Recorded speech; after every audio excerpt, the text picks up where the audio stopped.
কুষ্টিয়ায় বহুতল ভবনের গ্যারেজ থেকে জব্দ হওয়া কোটি টাকার গাড়ি নিয়ে চলছে নানা সমালোচনা।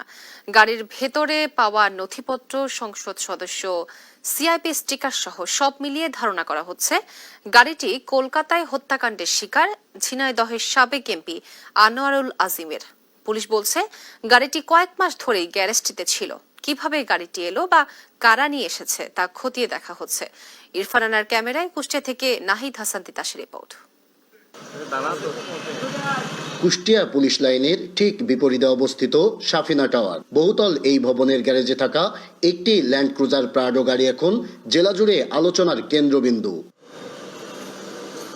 গত ৩ মাস ধরে এই ভবনের গ্যারেজে গাড়িটি পড়ে থাকতে দেখেছেন ভবনের বাসিন্দারা। হঠাৎ করেই খবর মেলে গাড়িটি কলকাতায় হত্যাকাণ্ডের শিকার হওয়া ঝিনাইদহ ৪ আসনের সাবেক এমপি আনোয়ারুল আজিম আনারের। বিলাসবহুল গাড়িটির ভেতরে মিলেছে সংসদ সদস্য, সিআইপি স্টিকার সহ বিভিন্ন নথিপত্র। সেখানেও মিলেছে সাবেক এমপি আনারের নাম। কিভাবে গাড়িটি এখানে এলো, এমপি আনার হত্যার সাথে এর কোনো সম্পর্ক আছে কিনা তা খতিয়ে দেখার দাবি স্থানীয়দের। আনুমানিক ৩ মাস মতন হবে এই গাড়িটা আসছে, আর ওদেরই ড্রাইভার নিয়ে আসছে আর কি। আমি কিন্তু রেখে গেছে আমার একটা গাড়ি থাকবে।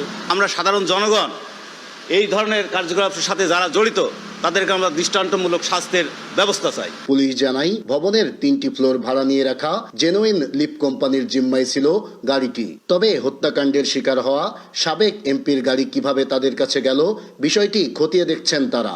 এটা গাড়ির সন্ধান পাওয়া গেছে, যেটা যে গাড়িতে একটা রিসিট পাওয়া গেছে সার্ভিসিংয়ের, সেই রিসিটে আনোয়ার আজিমের নাম লেখা আছে, কিন্তু একটা গাড়ির যে ট্যাক্স টোকেন বা রেজিস্ট্রেশন কার্ড এই জাতীয় কোনো কাগজপত্র এখন পর্যন্ত পাওয়া যায়নি। আমাদের যারা পুলিশের সদস্য রয়েছে তারা বিষয়ে ভেরিফিকেশনের কাজ করছে। এ বিষয়ে এমপি আনারের মেয়ে জানান, গাড়িটি তারা বিক্রি করেননি, ভাড়াও দেননি কারো কাছে। তবে কিভাবে গাড়িটি কুষ্টিয়ায় পাওয়া গেল এ সম্পর্কে কিছুই জানেন না তারা। তো আমার বাবার এই ঘটনাটা ঘটার পরে না আসলে আমাদের গাড়ির বিষয়টি মাথায় ছিল না। আপনাদের সহযোগিতা চাচ্ছি যে আপনারা আমাকে সহযোগিতা করবেন, আমাদের গাড়িটি আমাদেরকে বুঝিয়ে দিবেন।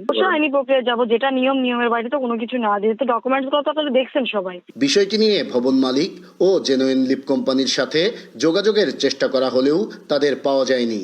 গত বছরের মে মাসে ভারতের কলকাতায় হত্যাকাণ্ডের শিকার হন ঝিনাইদহ ৪ আসনের সাবেক সংসদ সদস্য আনোয়ারুল আজিম আনার। নাহিদ হাসান তিতাস, দেশ টিভি, কুষ্টিয়া।